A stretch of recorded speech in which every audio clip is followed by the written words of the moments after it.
أعوذ بالله من الشيطان الرجيم.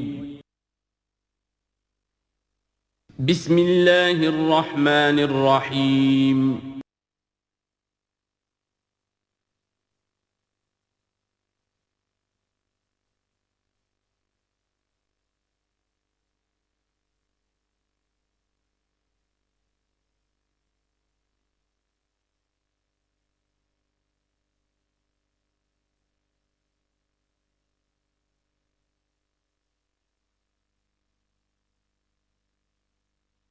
اعوذ باللہ من الشیطان الرجیم بسم اللہ الرحمن الرحیم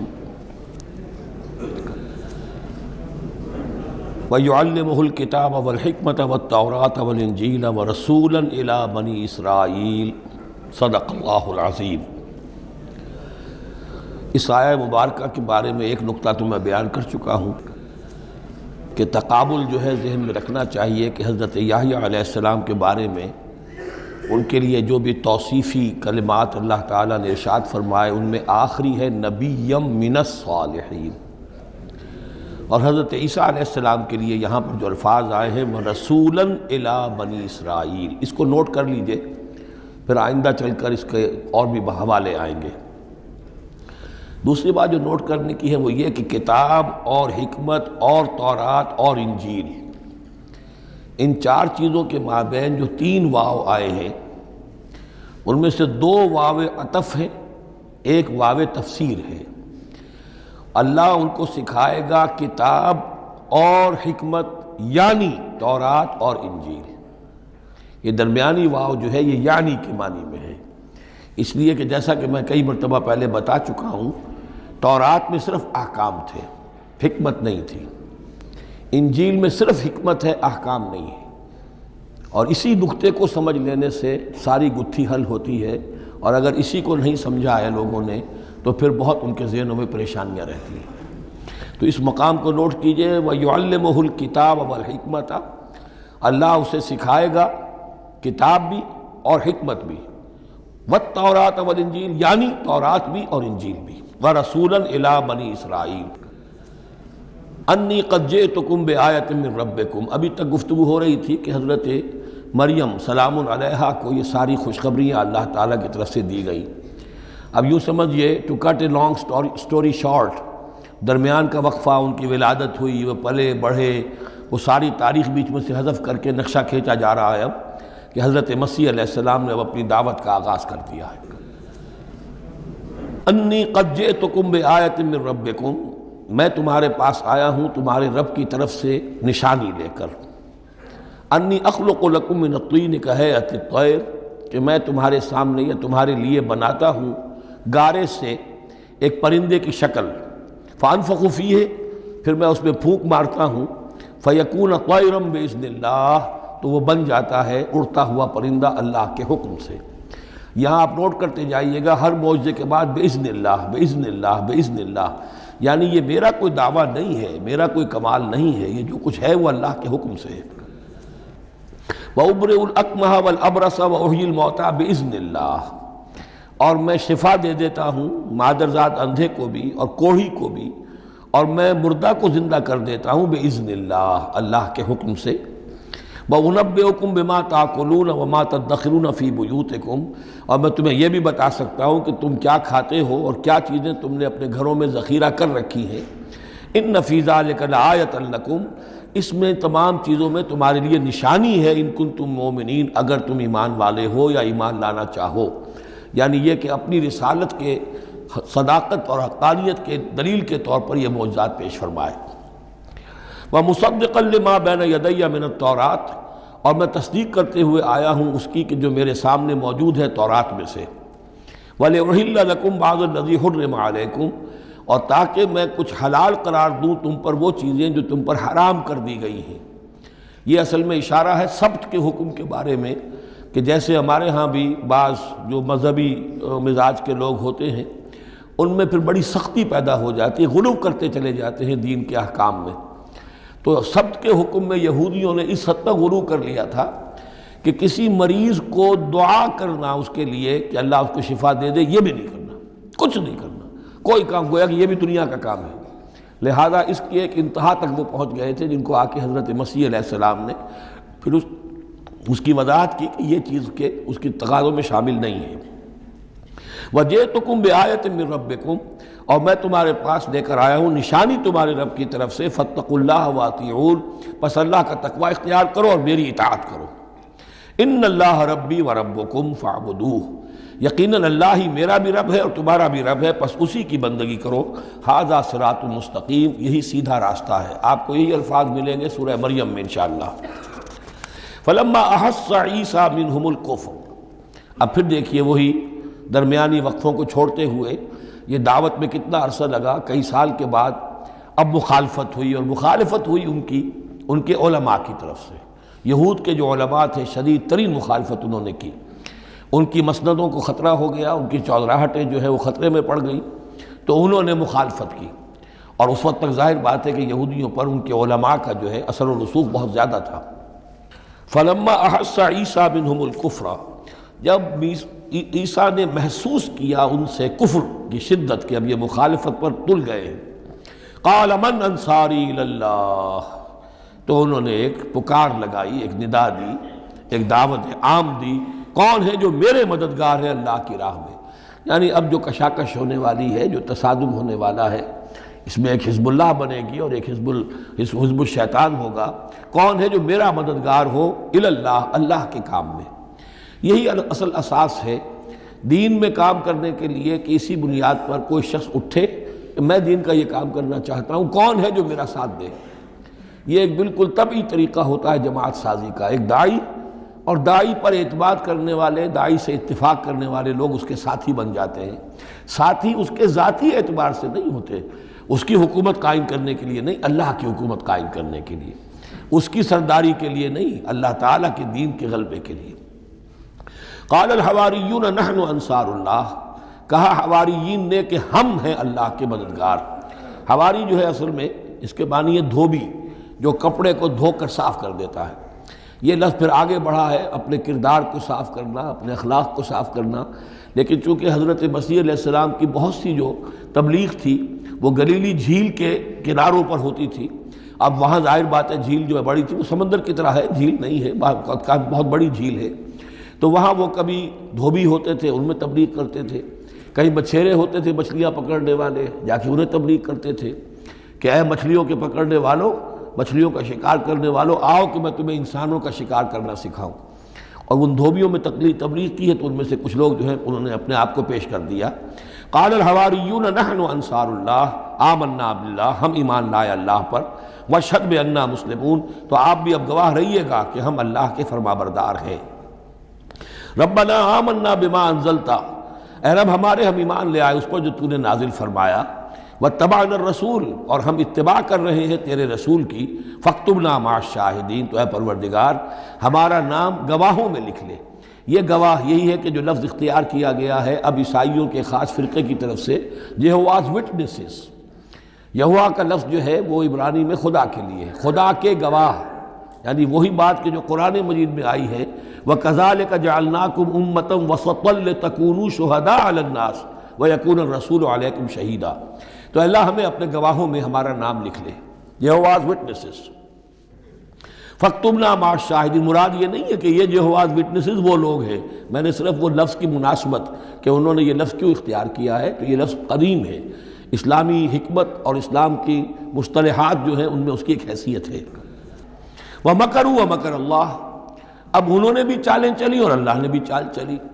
وہ جو ان کے فریسی بیٹھے ہوئے تھے، علماء بیٹھے ہوئے تھے، وہ چالیں چل رہے تھے کسی طرح اس کو پکڑوائیں، کسی طرح، اس لیے کہ وہاں جو حکومت تھی وہ یہودیوں کی نہیں تھی، اگرچہ یہودی ایک بادشاہ تھا، پپٹ کنگ، جیسے کنگ فاروق ہوتے تھے مصر کے اندر، اصل حکومت انگریزوں کی تھی لیکن کنگ فاروق بیٹھے ہوئے ہیں، اسی طرح کا وہ پپٹ کنگ تھا کہ جو یہودیوں میں سے تھا، اصل حکومت تھی رومیوں کی، اور رومی گورنر پائلیٹس پونٹس وہ وہاں پر موجود تھا، اور اس طرح کی کوئی کیپٹل پنشمنٹ جو ہے وہ یہودی خود نہیں دے سکتے تھے جب تک کہ وہ جو اصل گورنر ہے اس کی طرف سے اس کا حکم صادر نہ کیا جائے، لیکن ان کی مذہبی عدالتیں تھیں، اس میں بیٹھ کر یہ ان کے مفتی، ان کے فریسی، ان کے علماء بیٹھ کے فیصلے کرتے تھے، اور اگر وہ فیصلہ دے دیتے تھے تو ان فیصلوں کی ایگزیکیوشن جو ہے وہ پھر رومن گورنمنٹ کے تھرو اور وہ ہوتی تھی اس کی جو تنفیذ جو ہے وہ پائلٹس پونٹس کے ذریعے سے، لہذا ان کے ہاتھ بندھے ہوئے تھے۔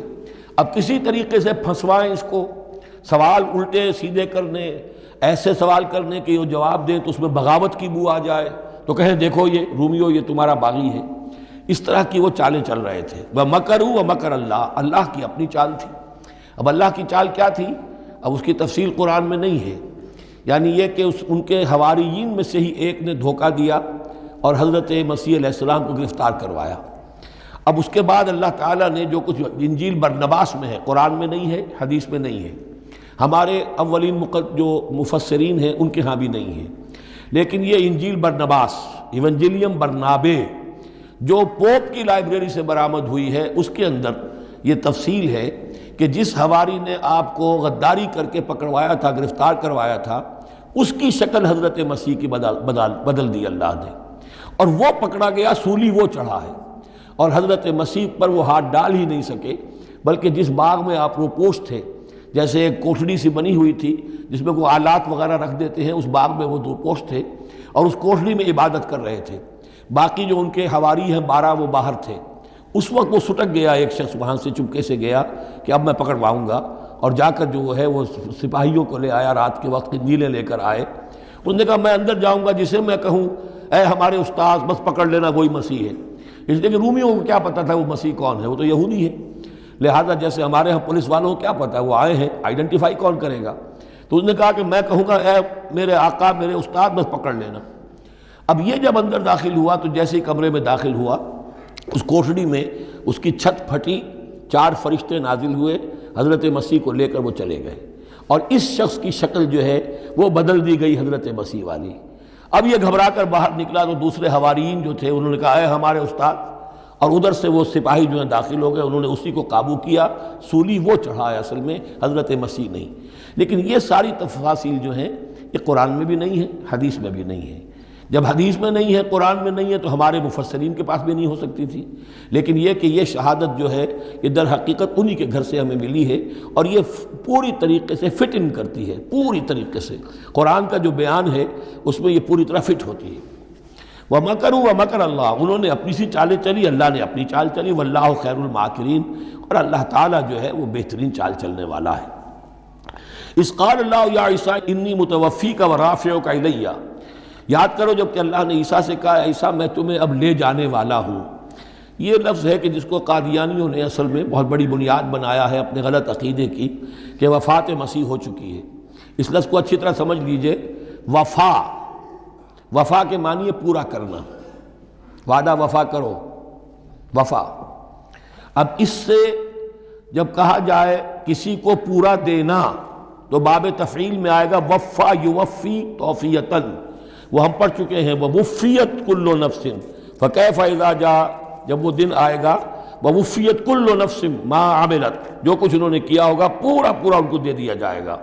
یہ دیکھ لیجئے آیت نمبر 25، فکیف اذا جمعناہم لیوم لا ریب فیہ ووفیت کل نفس ما کسبت وہم لا یظلمون، ہر ایک کو بھرپور پورا پورا بدلہ اس کے اعمال کا دے دیا جائے گا۔ یہ ہے کسی کو پورا پورا دینا، کسی سے پورا پورا لے لینا یہ باب تفاعل ہوگا، توفا یا توفا، کسی کو پورا لے لینا، تو پورا لے لیتا ہے اللہ تعالیٰ نے، یہ لفظ جو ہے پورا بتمام و کمال، یہ گویا کہ منطبق ہوتا ہے حضرت مسیح پر، کہ حضرت مسیح کو ان کے جسم اور جان سمیت اللہ لے گیا۔ ہم جب کہتے وفات پا گیا تو یہ ہے استعارتاً، جسم یہی رہ گیا صرف جان گئی ہے، اور یہی لفظ قرآن میں آتا ہے نیند کے لیے بھی، اللہ یتوفی الانفس حین موتہا، اس لیے کہ نیند میں بھی یہ ہوتا ہے کہ خود شعوری نکل جاتی ہے انسان میں سے، اگرچہ زندہ ہے، اب اس کو اگر کوئی چیونٹی کاٹ رہی ہے تو جاگ جائے گا، لیکن ویسے اس کی خود شعوری ختم ہو چکی ہے، اور روح کا تعلق ہے خود شعوری کے ساتھ، تو نیند میں بھی اللہ تعالیٰ روح کو قبض کر لیتا ہے، اس کے لیے بھی توفی کا لفظ ہے۔ پھر جب انسان مرتا ہے تو روح اور جان دونوں چلی گئیں اور صرف جسم رہ گیا، یہ بھی توفی ہے۔ اور سب سے زیادہ مکمل توفی کیا ہے کہ اللہ تعالیٰ حضرت مسیح کو ان کے جسم، جان اور روح تینوں سمیت سموچے حضرت مسیح کو زندہ جو کا تو لے گیا۔ یہ ہے عقیدہ جو مسلمانوں کا ہے، اور جہاں تک لفظ کا تعلق ہے اس میں قطعاً کوئی بات جو ہے اس میں ایسی نہیں ہے کہ جس سے کوئی شخص دلیل پکڑ سکے، سوائے اس کے کہ ان لوگوں کو بہکانا آسان ہے جنہیں عربی زبان کی گرامر سے واقفیت نہیں۔ وہ ایک ہی وفات جانتے ہیں، وفات تین ہو گئی ہیں ازلوء قرآن جو میں نے آپ کو سمجھائی ہیں۔ اس قال اللہ یا عیسیٰ انی متوفیک، میں تمہیں لے جاؤں گا، ورافعک الیہ، اور تمہیں اپنی طرف اٹھا لوں گا، ومطہرک من الذین کفروا، اور تمہیں پاک کر دوں گا ان لوگوں سے جنہوں نے تمہارے ساتھ کفر کیا ہے، وجاعل الذین اتبعوک فوق الذین کفروا الی یوم القیامہ، اور جو لوگ بھی تیری پیروی کریں گے انہیں اب ہمیشہ ہمیش کے لیے قیامت تک ان کے اوپر رکھوں گا کہ جنہوں نے کفر کیا ہے تیرے ساتھ، جو تیرا انکار کر رہے ہیں یہودی، اس کے بعد سے جو پسے ہیں آج تک پس رہے ہیں۔ حضرت مسیح سن 30 میں اٹھا لیے گئے یا 33 میں، اور اس کے بعد سے آپ کو معلوم ہے کہ مسلسل سن 70 عیسوی میں ہیکل سلیمانی ختم ہوا، 1,20,000 یا 1,33,000 یہودی ایک دن میں ٹائٹس نے قتل کیے یروشلم میں، حضرت مسیح کے رفع سماوی کے 40 برس بعد۔ ان کا ہیکل سلیمانی بھی وہ جو ہے وہ ختم کر دیا گیا، اب اس کی ایک دیوار ہے، میں بتا چکا ہوں 1927-28 برس ہو گئے ہیں کہ ان کا کعبہ گرا پڑا ہے۔ 1917 سے پہلے تک، بلکہ یوں سمجھیے پہلے 500 برس تک تو ان کا داخلہ بھی ممنوع تھا۔ یہ تو حضرت عمر کے ہاتھوں جب فتح ہوا ہے، یہ ڈائسپورا کا ان کا پیریڈ کہلاتا ہے۔ ایک پیریڈ ان کا کیپٹیوٹی کا تھا، جبکہ وہ نبوکڈنیزر لے گیا تھا انہیں اور بیبیلونیا میں قید میں رکھا ہے، وہ ہے ان کا پیریڈ آف کیپٹیوٹی۔ اس کے بعد واپس آئے، حضرت عزیر کے زمانے میں دوبارہ دوسرا ٹیمپل بنایا، اس کے بعد یہ ٹیمپل سن 70 عیسوی میں ختم ہوا، اور ڈائسپورا کہلاتا ہے کہ منتشر ہو جانا۔ انہیں وہاں سے نکال دیا گیا تھا کہ تم دفع ہو جاؤ یہاں سے، اب فلسطین میں تم نہیں رہ سکتے۔ کوئی روس چلا گیا، کوئی ہندوستان چلا گیا، کوئی مصر چلا گیا، کوئی اور یورپ چلا گیا، پوری دنیا میں پھیل گئے۔ یہ ڈائسپورا اولاً ختم ہوا ہے حضرت عمر رضی اللہ تعالیٰ عنہ کے ہاتھ سے، جب فتح ہوا ہے یروشلم۔ اس وقت حضرت عمر نے اس کو یروشلم کو اوپن سٹی قرار دیا کہ یہاں عیسائی بھی آ سکتے ہیں، مسلمان بھی آ سکتے ہیں، یہودی بھی آ سکتے ہیں، یہ سب کا مشترک شہر ہے۔ لیکن جو عیسائی تھے یروشلم کے، انہوں نے جب ہینڈ اوور کیا تھا، فتح نہیں کیا تھا مسلمانوں نے یروشلم، ایک ٹریٹی کے تحت، ایک معاہدے کے تحت ہینڈ اوور کیا تھا۔ اس معاہدے میں یہ شرط انہوں نے لکھوائی تھی کہ یہودیوں کو یہاں آباد ہونے کی اجازت نہیں دیں گے۔ چنانچہ یہ اجازت تو ہو گئی حضرت عمر کے زمانے سے کہ آ سکتے ہیں، زیارت کر سکتے ہیں، لیکن یہاں رہ نہیں سکتے، پراپرٹی پرچیز نہیں کر سکتے، کوئی مکان نہیں بنا سکتے، سیٹل نہیں ہو سکتے۔ یہ رہا ہے جب تک کہ موجود رہی ہے اسلامی خلافت۔ ترکوں نے بھی اجازت نہیں دی، بڑی سے بڑی رشوتیں یہودیوں نے دینی چاہیے انہیں، اور در حقیقت خلافت کا خاتمہ جو کروایا یہودیوں نے وہ اس لیے کہ انہیں یہ نظر آتا تھا کہ اس خلافت کے ہوتے ہوئے ہمارے لیے ممکن نہیں رہے گا کہ ہم کسی طرح بھی فلسطین میں دوبارہ آباد ہو سکیں۔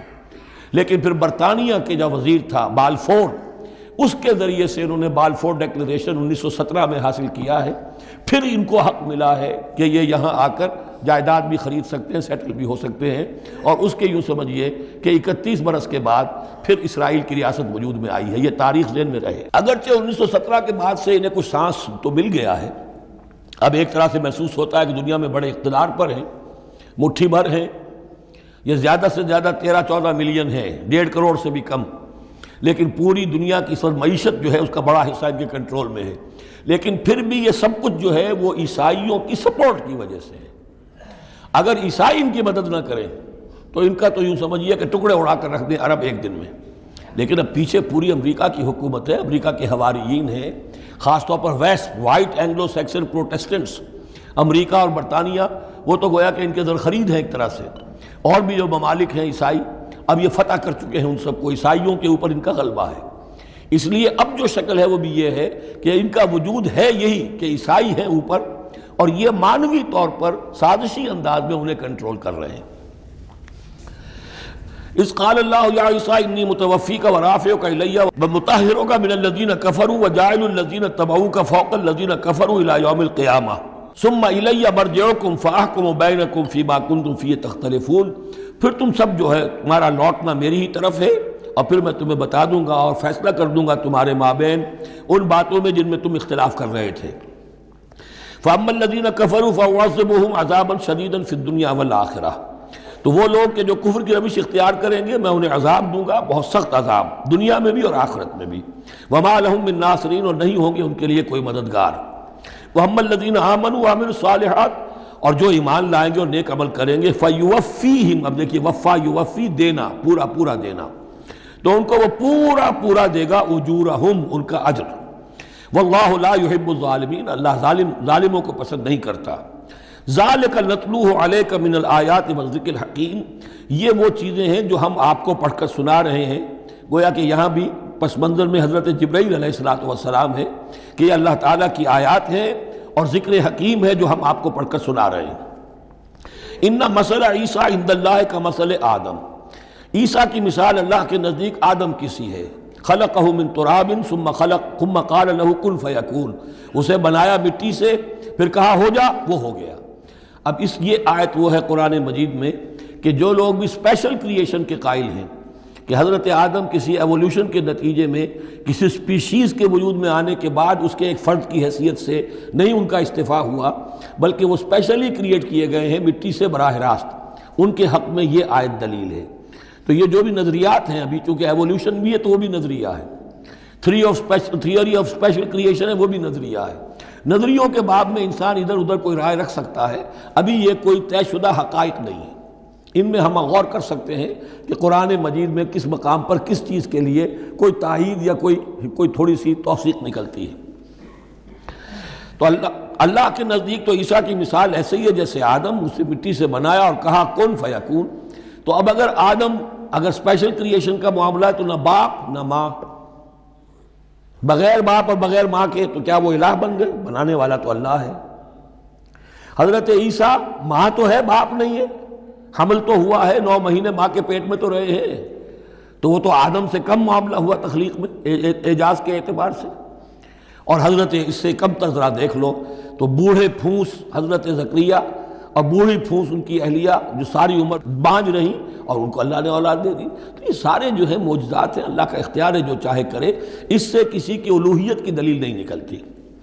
الحق من ربک، یہ حق ہے آپ کے رب کی طرف سے، فلا تکن من الممترین، تو ہرگز نہ ہو جانا اس میں شک کرنے والوں میں سے۔ فمن حاجک فیہ، تو اے نبی جو بھی اس معاملے میں آپ سے اب بھی حجت بازی کرے، جھگڑا کرے، بحث کر رہا ہے، ابھی سینگ الجھا رہا ہے بحث کے اندر، من بعد ما جاءک من العلم، جبکہ آپ کے پاس تو العلم آ چکا، آپ جو بات کہہ رہے ہیں وہ علی وجہ البصیرت کہہ رہے ہیں، فقل تعالوا، تو اب آخری چیلنج کیا ہے؟ کہہ دیجئے اچھا آؤ۔ یہ جو ان کا آیا تھا، 2 بڑے بڑے ان کے لاٹ پادری تھے، ابو حارثہ ابن علقمہ اور قرظ بن علقمہ، اور ان کی سرکردگی میں 70 افراد تھے جو کہ نجران سے آئے تھے۔ یہ سارا کئی دن معاملہ چلتا رہا، اور پھر آخر میں حضور سے کہا گیا اچھا آپ مباہلہ کیجئے، قل، ان سے کہہ دیجئے تعالوا، آؤ، ندعو ابناءنا وابناءکم، آؤ ہم بلاتے ہیں اپنے بیٹوں کو، تم بلاؤ اپنے بیٹوں کو، ونساءنا ونساءکم، ہم بلا لیتے ہیں اپنی عورتوں کو، تم بلاؤ اپنی عورتوں کو، وانفسنا وانفسکم، اور ہم بھی آ جاتے ہیں تم بھی آ جاؤ، ثم نبتہل، پھر ہم گڑ گڑا کر اللہ سے دعا کریں، فنجعل لعنت اللہ علی الکاذبین، تو ہم کہیں کہ اے اللہ جو ہم میں سے جھوٹا ہو اس پر لعنت کر دے۔ یہ مباہلہ ہے، اور یہ مباہلہ ہوتا ہے کب؟ جب کہ احقاق حق ہو چکے، بات پوری واضح ہو جائے، آپ کو یقین ہو کہ یہ میرا مخاطب جو ہے بات سمجھ گیا ہے، صرف ضد میں اڑا ہوا ہے، اس وقت پھر یہ مباہلہ آخری شے ہوتی ہے تاکہ ظاہر ہو جائے۔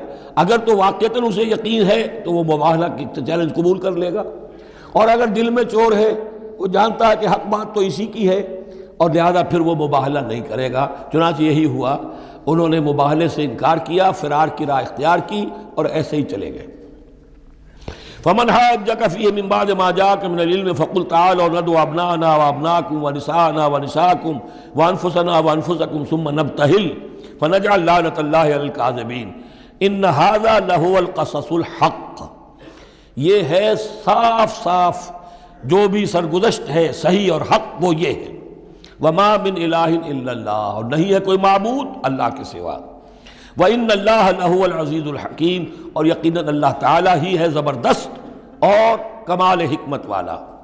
یہاں اب دوسرا حصہ ختم ہو گیا، یہ 31 آیات ہیں، 32 اور 31 مل کر یہ 63 آیت پر۔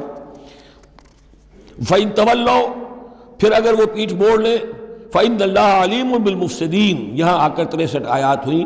پھر اگر وہ پیٹھ موڑ لیں تو اللہ تعالیٰ خوب جانتا ہے ان مفسدوں کو کہ یہ ماننے والے نہیں ہیں، لہذا وہ پورا قافلہ واپس چلا گیا. اب یہ جو تیسرا حصہ نصف اول کا آ رہا ہے، یہ پھر انہی 4 رکوعوں کے بہت مشابہ ہے کہ جو سورہ بقرہ میں آئے تھے 15ویں سے لے کر 18ویں رکوع تک، جس میں تحویل قبلہ، حضرت ابراہیم کا ذکر، کعبے کا ذکر، پھر اہل کتاب کو دعوت، وہ کیفیت آپ کو یہاں ملے گی. قُلْ يَا أَهْلَ الْكِتَابِ تَعَالَوْا إِلَىٰ كَلِمَةٍ سَوَاءٍ بَيْنَنَا وَبَيْنَكُمْ، اے نبی کہیے اے اہل کتاب. اب یہاں جمع کر لیا گیا یہود اور نصارہ دونوں کو. وہاں گفتگو زیادہ تر یا بنی اسرائیل تھی.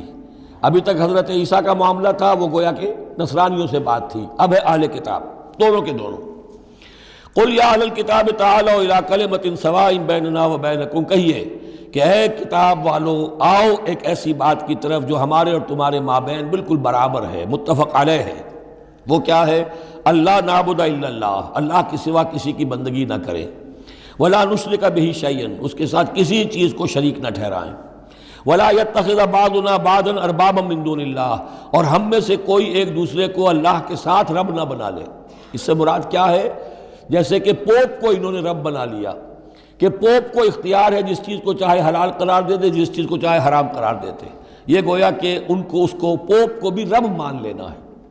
چنانچہ یہ واقعہ ہے کہ مشہور جو سخی تھے حاتم طائی، ان کے بیٹے عدی ابن حاتم رضی اللہ تعالیٰ عنہ، وہ ایمان لائے، عیسائی تھے پہلے. تو انہوں نے ایک مرتبہ حضور سے کہا کہ یہ قرآن یہ کہتا ہے کہ ہم نے اللہ کے سوا کسی اور کو رب بنا لیا، تو یہ بات کچھ سمجھ میں نہیں آئی، ہم نے تو کسی کو رب نہیں بنایا. تو حضور نے فرمایا کیا یہ صحیح نہیں ہے کہ تمہارے جو پادری کہہ دیں، جو پوپ کہہ دیں کہ یہ حق ہے، یہ صحیح ہے، یہ جائز ہے، اس کو تم جائز مان لیتے ہو، جس کو وہ کہہ دیں حرام ہے حرام مان لیتے ہو؟ کہ جی ہاں ایسا تو ہے. تو یہ حق جو ہے یہ صرف اللہ کا ہے، اور جو اس حق کو اختیار کرتا ہے وہ گویا رب ہونے کا دعویٰ کرتا ہے.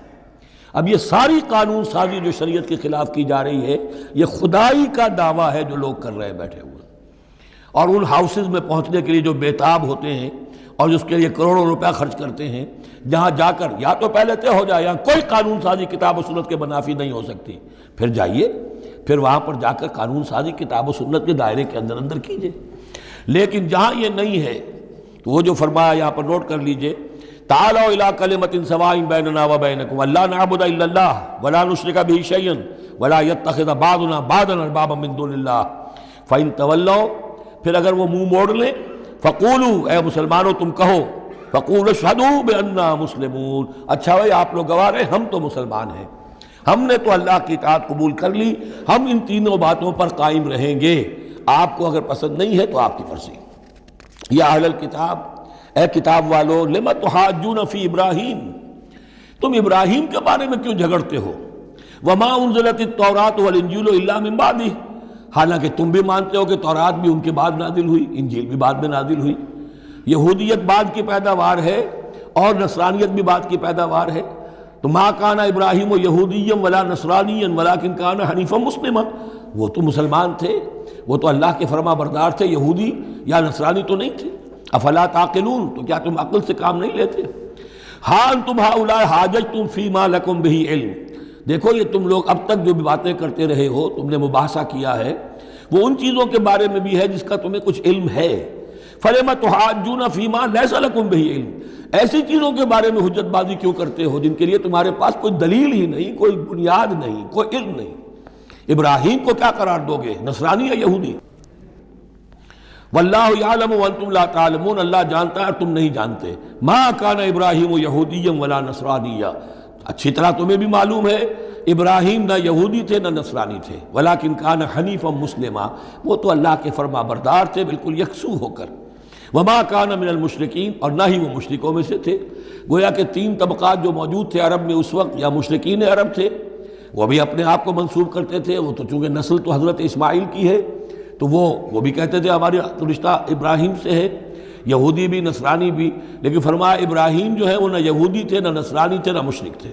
ان اول الناس بابراہیم الذین اتبعوہ، یقیناً ابراہیم سے سب سے زیادہ قربت رکھنے والے لوگ تو وہ ہیں جو ان کی پیروی کرتے ہیں. اور وہ کون ہے؟ وَهَذَا النَّبِيُّ، یہ نبی محمد صلی اللہ علیہ وسلم، وَالَّذِينَ آمَنُوا، اور وہ کہ جو ان پر ایمان لائے، وَاللَّهُ وَلِيُّ الْمُؤْمِنِينَ، اور اللہ ان مومنوں کا ساتھی ہے، مددگار ہے، پشت پناہ ہے، حمایتی ہے۔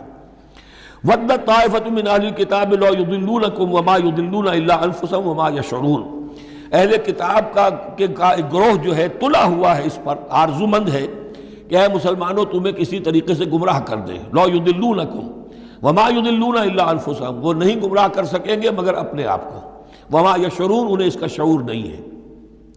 یا اہل الکتاب، دیکھیے کو انداز جو ہے بڑا ہی داعیانہ، جیسا کہ وہ جو 5واں رکوع تھا سورہ بقرہ کا، اس طرح کا انداز ہے یہاں۔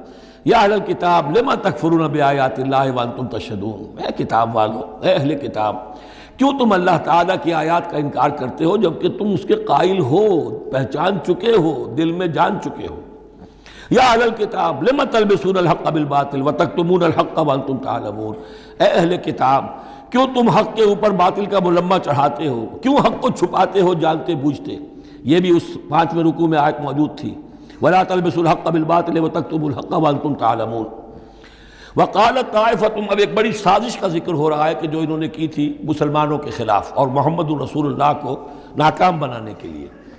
اس سازش کا پس منظر کیا تھا کہ چونکہ صورتحال یہ آ چکی تھی دنیا کے سامنے کہ جو ایک مرتبہ دائرہ اسلام میں داخل ہو جاتا تھا، اب چاہے اسے مار دیں، اسے پیٹیں، اسے بھوکا رکھیں، اسے سزا دیں، جو بھی ٹارچر کریں، واپس نہیں آتا۔ تو دھاک بیٹھ گئی نا کہ اسلام کے اندر کوئی ایسی کشش ہے، اسلام کے اندر کوئی ایسی حقانیت ہے، کوئی ایسی مٹھاس ہے کہ ایک آدمی بڑی سے بڑی قربانی دینے کو تیار ہے، ایک دفعہ اسلام قبول کرنے کے بعد اسلام کو سے دستبردار ہونے کو تیار نہیں۔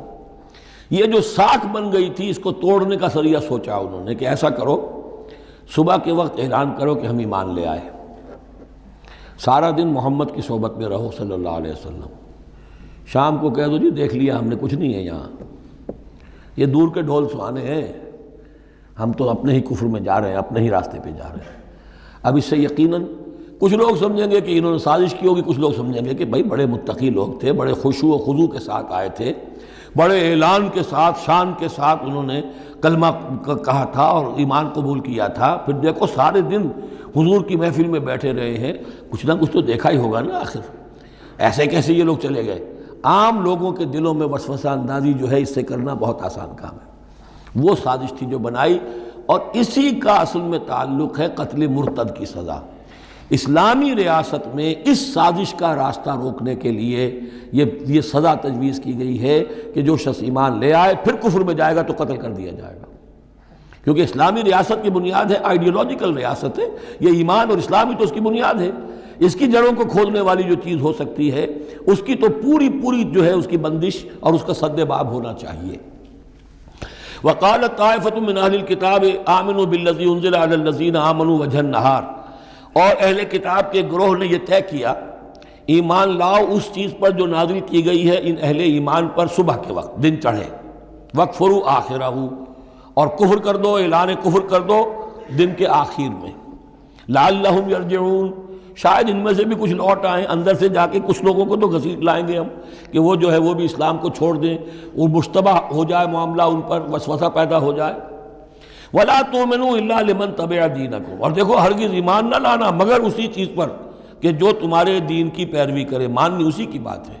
یعنی خطرہ بھی تھا کہ 4-6 اگر ہم جا کر حضور کے پاس اگر چند گھنٹے گزاریں گے تو کہیں ایسا نہ ہو کہ ہم میں سے کوئی واقعی پھر اس کا دل کھل جائے، طے کر کے گئے دیکھو ایمان نہیں لانا ہے ہم نے، وَلَا تُؤْمِنُوا إِلَّا لِمَنْ تَبِعَ دِينَكُمْ، اس پر ایمان نہیں لانا ہے ہم نے، لیکن صرف اعلان کرنا ایمان کا۔ یہ ہے مثال قرآن مجید میں شعوری نفاق، یعنی جو وقت انہوں نے گزارا ہے یہ ہے تو اسلام کا، قانوناً تو مسلمان ہیں، اگر اس دوران میں ان میں سے کوئی مر جاتا تو اس کی نماز جنازہ پڑھی جاتی، لیکن انہیں معلوم تھا کہ ہم مسلمان نہیں ہیں۔ جبکہ ایک وہ غیر شعوری نفاق ہے کہ اندر ایمان ختم ہو چکا ہے لیکن انسان سمجھتا ہے میں تو مومن ہوں، حالانکہ اس کا کردار وہ جو ہے منافقانہ ہے، اس کا عمل منافقانہ ہے، اور اس کے اندر سے ایمان کی پونجی جو ہے جیسے کہ دیمک کسی کڑی کو کھا جائے تو شیطین کو چٹ کر چکی ہے دیمک، لیکن یہ کہ بہرحال اوپر ایک پردہ پڑا ہوا ہے، وہ ہے غیر شعوری نفاق اور یہ ہے شعوری نفاق۔ قل ان الہدی ھدی اللہ، اے نبی ان سے کہہ دیجئے دیکھو اصل ہدایت تو اللہ کی ہدایت ہے۔ ان یؤتی احد، اب یہاں پر پھر ان کا قول آ رہا ہے کہ دیکھو ایمان لانا نا، ان یؤتی احد مثل ما اوتیتم، مبادا کسی کو وہ شے دے دی جائے جو تمہیں دی گئی تھی۔ یہ رسالت، یہ مذہبی پیشوائی، یہ تو ہماری میراث تھی، ہم اگر انہیں مان لیں گے تو وہ چیز ہم سے ان کو منتقل ہو جائے گی، لہذا ماننا تو نہیں ہے، لیکن یہ کہ ان کی بہرحال کسی طریقے سے ہوا اکھیڑنے کے لیے ہمیں یہ کام کرنا ہے۔ اور یحاجوکم عند ربکم، یا تمہارے خلاف حجت قائم کریں اللہ کے نزدیک۔ قل ان الفضل بید اللہ، کہہ دیجئے ان سے کہ فضل کل کا کل اللہ کے ہاتھ میں ہے، یؤتی ہے من یشاء، وہ جس کو چاہتا ہے دیتا ہے۔ اس نے 2000 برس تک ایک منصب پر تمہیں فائز رکھا، اب جو ہے تم اس منصب کے نااہل ثابت ہو چکے ہو، تمہیں معزول کر دیا گیا، اور اب ایک نئی امت ہم نے بنائی ہے اور اس کو اس مقام پر نصب کر دیا ہے، انسٹالیشن ہو چکی ہے۔ واللہ ذو الفضل العظیم، قل ان الفضل بید اللہ یؤتیہ من یشاء واللہ واسع علیم، اللہ بہت وسعت والا اور جاننے والا ہے۔ یختص برحمتہ من یشاء، وہ مختص کر لیتا ہے اپنی رحمت کے لیے جس کو چاہتا ہے۔ واللہ ذو الفضل العظیم، اللہ بڑے فضل کا مالک ہے۔ ومن اہل الکتاب، اب یہاں ایک اور نقطہ سمجھ لیجئے کہ برے سے برے گروہ کے اندر بھی کہیں نہ کہیں کوئی افراد اچھے بھی ہوتے ہیں۔ داعی کے لیے یہ ضروری ہے کہ ان کو بھی مینشن کرتا رہے کہ ان میں اچھے لوگ بھی ہیں، تاکہ وہ جو لوگ ہیں ان کے دلوں کے اندر نرمی پیدا ہو۔ اسی طرح برے سے برے آدمی میں کوئی اچھائی بھی ہے، آپ اگر اسے دعوت دے رہے ہیں حق کی طرف، اس میں جو اچھائی ہے اس کو مانیے، تاکہ اسے معلوم ہو کہ اسے مجھ سے قد نہیں ہے، دشمنی نہیں ہے، جو میری بات واقعی اچھی ہے اس کو تو یہ تسلیم کر رہا ہے، لیکن جو بات غلط ہے اس کو رد کر رہا ہے۔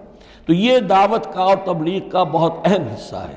اگر آپ ٹوٹلی نگیٹ کر دیں گے تو وہ بھی کہے گا کہ یہ بھی اندھا بہرا ہے تو میں بھی اندھا بہرا رہوں، یہ میری اچھائی کو بھی نہیں دیکھ سکتا، صرف میری برائی نظر آ رہی ہے۔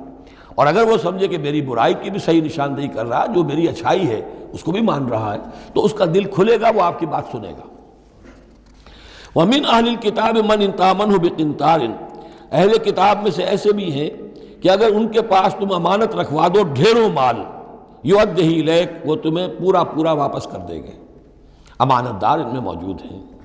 وَمِنْهُمْ، اور ان میں سے ایسے بھی ہیں، مَنْ إِنْ تَأْمَنْهُ بِدِينَارٍ، ان کے پاس اگر 1 دینار بھی امانت رکھوا دو، لَا يُؤَدِّهِ إِلَيْكَ، وہ تمہیں واپس نہیں کرے گا، ادا نہیں کرے گا تمہیں، الا ما دمت علیہ قائما، الا یہ کہ تم اس کے سر کے اوپر کھڑے ہو جاؤ، مسلط ہو جاؤ، تب تو دے دے گا، ورنہ نہیں دے گا۔ اچھا یہ ہے ان کے اکثر کا کردار، لیکن جو بھی تھوڑے بہت تھے ان میں ان کی اچھائی کا بھی ذکر کر دیا۔ اور بالفعل اس قسم کے کردار کے لوگ جو ہیں وہ عیسائیوں میں تھے، یہودیوں میں تو نہ ہونے کے برابر تھے، لیکن اہل کتاب کا مسئلہ ہو رہا ہے تو اس میں یہ دونوں گروپ موجود ہیں۔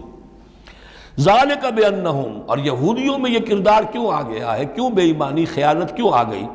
ذالک بانہم قالوا لیس علینا فی الامیین سبیل، یہ اس لیے کہ انہوں نے یہ عقیدہ گھڑ لیا ہے کہ ان امیین کے بارے میں ہم پر کوئی ملامت نہیں ہے۔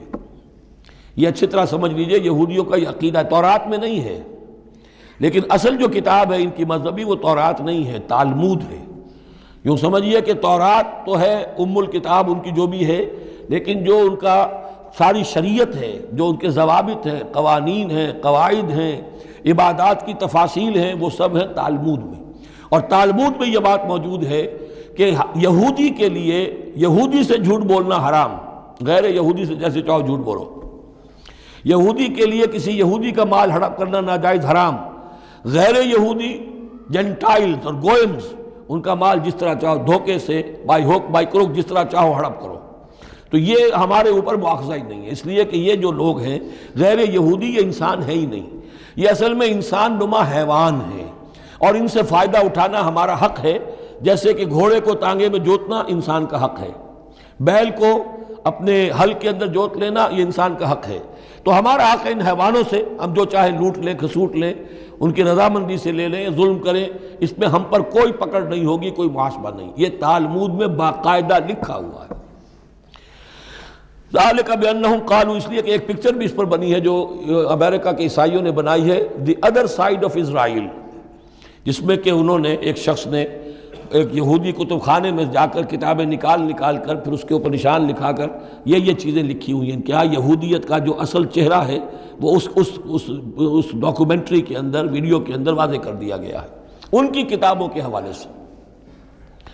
ذالک بانہم قالوا لیس علینا فی الامیین سبیل، یہ اس لیے ہے ان میں یہ خیانت اور بے ایمانی اور جھوٹ اور دغا کہ انہوں نے یہ عقیدہ گھڑ لیا ہے کہ غیر یہودی لوگوں کے بارے میں ہم سے کوئی پرسش ہی نہیں ہے، کوئی ہمارے اوپر کوئی ذمہ داری ہے ہی نہیں. وَيَقُولُونَ عَلَى اللَّهِ الْكَذِبَ وَهُمْ يَعْلَمُونَ، اور وہ تو اللہ تعالیٰ کی طرف نسبت دے رہے ہیں، منسوب کر رہے ہیں جھوٹ کو، اور وہ جانتے بوجھتے کر رہے ہیں. ان کے علماء جانتے ہیں. بَلَا مَنْ أَوْفَىٰ بِعَهْدِهِ وَاتَّقَىٰ فَإِنَّ اللَّهَ يُحِبُّ الْمُتَّقِينَ، کیوں نہیں، جو کوئی بھی اللہ کے ساتھ کیا ہوا اپنے عہد کو پورا کرے گا اور تقویٰ کی روش اختیار کرے گا تو اللہ تعالیٰ کو تو متقین پسند ہے. ان الذین یشترون بعہد اللہ وایمانہم ثمنا قلیلا، یقیناً وہ لوگ کہ جو اللہ تعالیٰ سے جو عہد انہوں نے کیا تھا اسے فروخت کرتے ہیں اور اپنی قسموں کو فروخت کرتے ہیں حقیر سی قیمت پر. جب دیکھتے ہیں کہ ہماری بات لوگ جو کچھ شک کر رہے ہیں، اچھا جی ہم خدا کی قسم کھا کر کہتے ہیں کہ ایسا ہے، اب یہ جھوٹی قسمیں. ثمنا قلیلا اولئک لا خلاق لهم فی الآخرہ، یہ وہ لوگ ہیں کہ جن کے لیے کوئی حصہ نہیں ہے آخرت میں. ولا یکلمہم اللہ، نہ اللہ ان سے کلام کرے گا. ولا ینظر الیہم یوم القیامہ، اور نہ ان کی طرف نگاہ کرے گا قیامت کے دن. ولا یزکیہم، نہ ان کو پاک کرے گا. یہ بھی سورہ بقرہ میں تقریباً پورا مضمون آ چکا ہے. ولہم عذاب علیم، ان کے لیے دردناک عذاب ہے. وان منہم لفریقا یلوون السنتہم بالکتاب، اور ان میں سے ایک گروہ ایسا بھی ہے جو اپنی زبان کو توڑتا مروڑتا ہے کتاب کو پڑھتے ہوئے. وہ الفاظ کو ذرا سا ادھر ادھر سے مروڑ کر معنی اور پیدا کر لیتے تھے. ان سے کہا گیا حتہ کہو تو ہنتا بنا دیا، بجائے اس کے کہ اللہ ہماری گناہ جھاڑ دے، ہمیں گیہوں دے. انہوں نے کہنا ہے تم نے سمعنا واطعنا، سمعنا وعصینا، تو وہ اسی طریقے کا معاملہ وہ کرتے تھے. تورات کو پڑھتے ہوئے بھی جب دیکھا کہ جو سائل آیا ہے وہ فتویٰ مانگ رہا ہے، اس کی پسند کچھ اور ہے، تو الفاظ کو توڑ مروڑ کر پڑھ کر کہہ دیا کہ دیکھو یہ کتاب کے اندر موجود ہے. وَإِنَّ مِنْهُمْ لَفَرِيقًا يَلْوُونَ أَلْسِنَتَهُمْ بِالْكِتَابِ لِتَحْسَبُوهُ مِنَ الْكِتَابِ، تاکہ تم سمجھو کہ وہ کتاب میں سے ہے. وَمَا هُوَ مِنَ الْكِتَابِ، وہ کتاب میں سے نہیں ہوتا. وَيَقُولُونَ هُوَ مِنْ عِنْدِ اللَّهِ، اور وہ کہتے ہیں یہ اللہ کی طرف سے ہے. وَمَا هُوَ مِنْ عِنْدِ اللَّهِ، جبکہ وہ اللہ کی طرف سے نہیں ہوتا.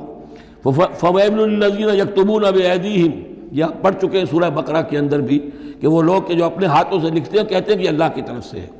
وَيَقُولُونَ عَلَى اللَّهِ الْكَذِبَ وَهُمْ يَعْلَمُونَ، وہ اللہ پر جھوٹ تہمت باندھتے ہیں جانتے بوجھتے.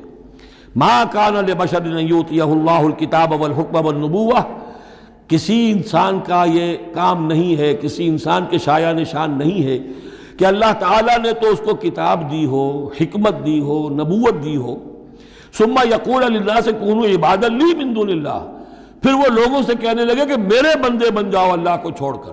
یہ اشارہ ہو رہا ہے اب نصرانیوں کی طرف کہ تمہارے طرف ہم نے رسول بھیجے، عیسیٰ ابن مریم کو ہم نے بھیجا، انہیں کتاب دی، ان کو حکم دیا، ان کو حکمت دی، نبوت دی، معجزات دیے، اور انہوں نے تو یہ اس کا کوئی امکان نہیں کہ وہ یہ کہتے کہ مجھے بنا لو اللہ کے سوا اپنا معبود. ما كان لبشر ان يؤتيه الله الكتاب والحكم والنبوة ثم يقول للناس كونوا عبادا لي من دون الله ولكن كونوا ربانيين بما كنتم تعلمون الكتاب وبما كنتم تدرسون. وہ تو یہی کہے گا، اور یہی کہا کہ حضرت عیسیٰ نے کہ اللہ والے بنو، اللہ کی بندگی کرو، ربانی بن جاؤ، اللہ والے بن جاؤ، اس چیز کے سبب کہ جو تم سکھلاتے ہو، دوسروں کو تعلیم دیتے ہو. اتامرون الناس بالبر وتنسون انفسکم وبما کنتم تدرسون، اور جو کچھ تم خود بھی پڑھتے تھے.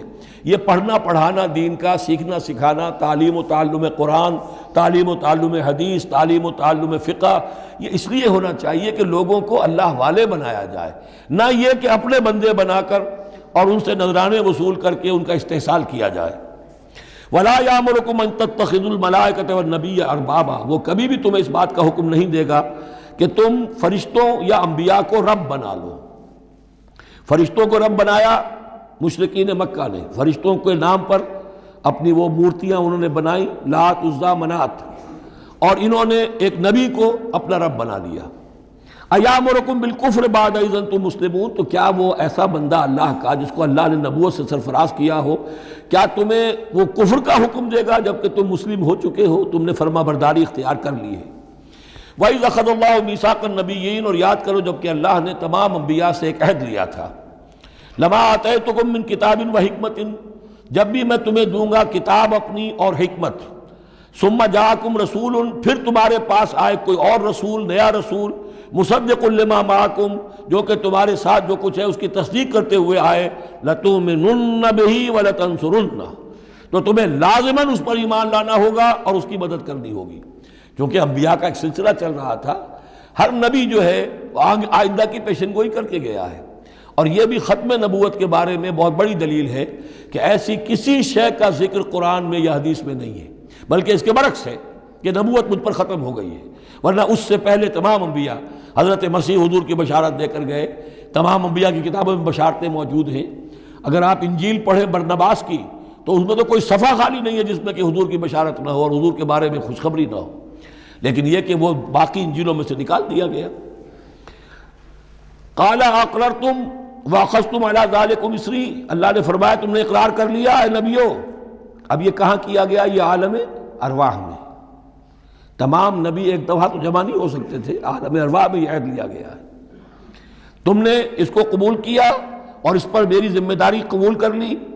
قالوا اقررنا، جیسے ہم سب کے سب کہہ کے آئے تھے الست بربکم قالوا بلا، ایسے ہی جنہیں نبوت سے سرفراز ہونا تھا ان کی ارواح سے یہ اضافی جو ہے عہد لیا کہ اگر میں تمہیں نبی بنا کر بھیجوں گا، تمہارے بعد جو نبی آئے گا پھر تمہیں اپنے لوگوں کو یہ کہہ کر جانا ہے کہ بعد میں آنے والے کی مدد کرنا اور اس کی نصرت کرنا، اس پر ایمان لانا۔ قال فاشهدوا وانا معكم من الشاهدين، تو اللہ نے کہا تو اچھا تم بھی گواہ رہو اور میں بھی گواہ ہوں۔ فمن تولى بعد ذلك، تو جس نے بھی منہ موڑ لیا اس کے بعد، فاولئک هم الفاسقون، تو یقیناً وہی ہے سرکش ناہنجار۔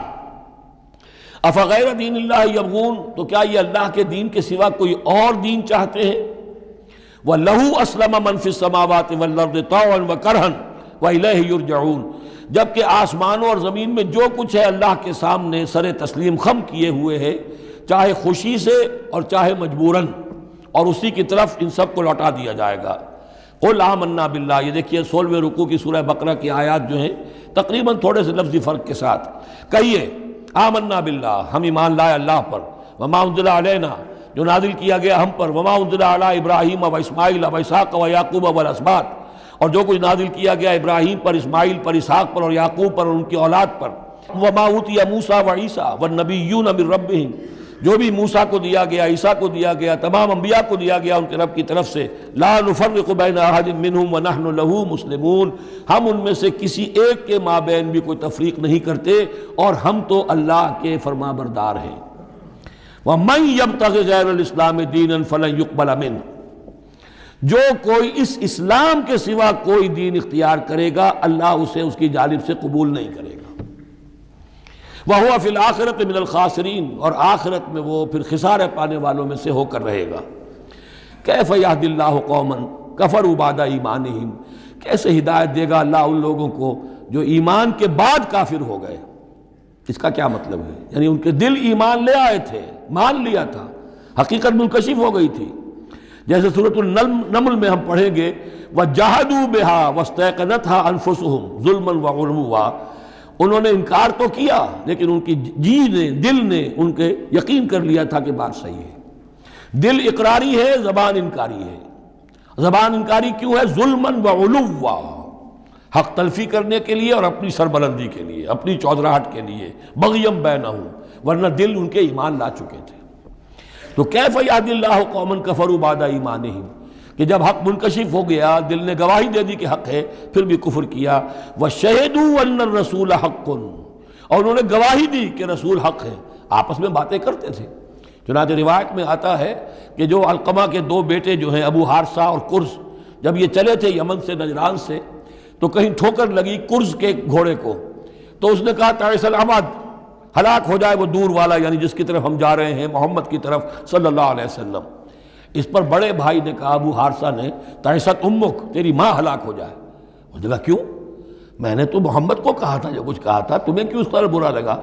انہوں نے کہا تمہیں معلوم نہیں ہے وہ وہی نبی ہیں، ہم پوری طرح جان چکے ہیں وہ وہی نبی ہیں، ان کی شان میں گستاخی نہیں کریں گے، پکڑے جائیں گے ہم، وہ نبی ہیں اور وہی ہیں جن کے ہم منتظر تھے۔ انہوں نے کہا پھر مانتے کیوں نہیں؟ تم جانتے ہو ان بادشاہوں نے ہمیں بڑا مقام دیا ہوا ہے، رومن امپائر کے تحت تھے یہ لوگ، اور مصر کی حکومت کے، اور انہوں نے ہمیں مقام دے رکھا ہے، ہمیں دولت دی ہے، ہمیں مال دیا ہے، ہمیں حیثیت دی ہے، مراتب دیے ہیں، اگر ہم نے محمد کو مان لیا تو سب چھن جائیں گے۔ یہ باقاعدہ روایت میں موجود ہے۔ ابھی آتے ہوئے تو جاتے ہوئے کیا حال ہوگا آپ اس کا اندازہ کیجئے، جبکہ مباہلے سے فرار کر کے گئے ہیں۔ وَشَهِدُوا أَنَّ الرَّسُولَ حَقٌّ، وہ گواہی دے چکے ہیں کہ رسول حق پر ہیں اور حق ہیں۔ وَجَاءَهُمُ الْبَيِّنَاتُ، اور ان کے پاس کھلی کھلی نشانیاں آ چکی ہیں۔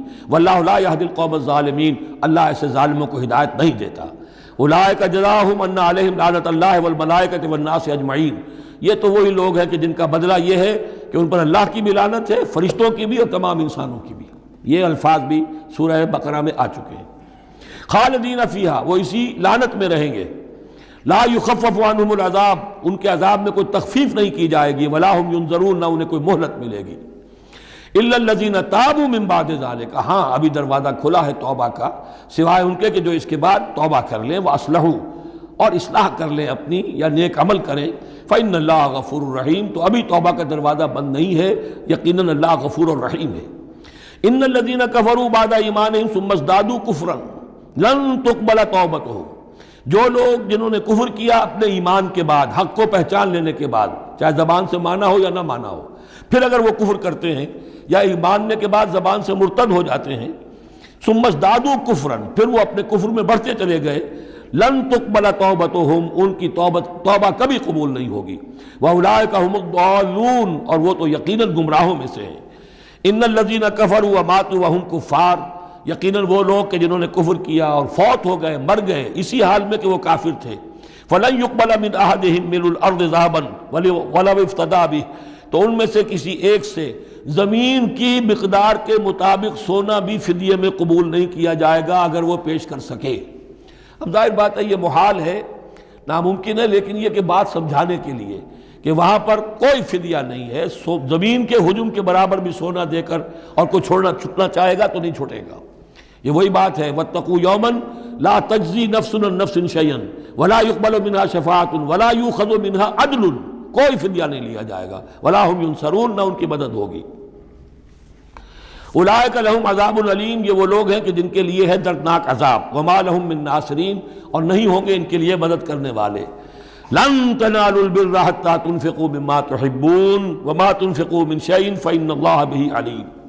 اس آیت کا حوالہ میں دے چکا ہوں آیہ بر کے ضمن میں کہ یہ جو نیکی ہے، مظاہر نیکی میں سے، عملی نیکی میں سب سے بڑی، سب سے پہلی، سب سے مقدم انسانی ہمدردی، اور انسانی ہمدردی میں اپنا مال خرچ کر سکنا، اور مال بھی وہ کہ جو محبوب ہو، ردی ہو، دل سے اتر گیا ہو، بوسیدہ ہو گیا ہو، وہ کسی کو دے کر اور سمجھا جائے کہ حاتم طائی کی قبر پر لات مار دی میں نے، تو وہ حماقت ہے اپنی جگہ پر۔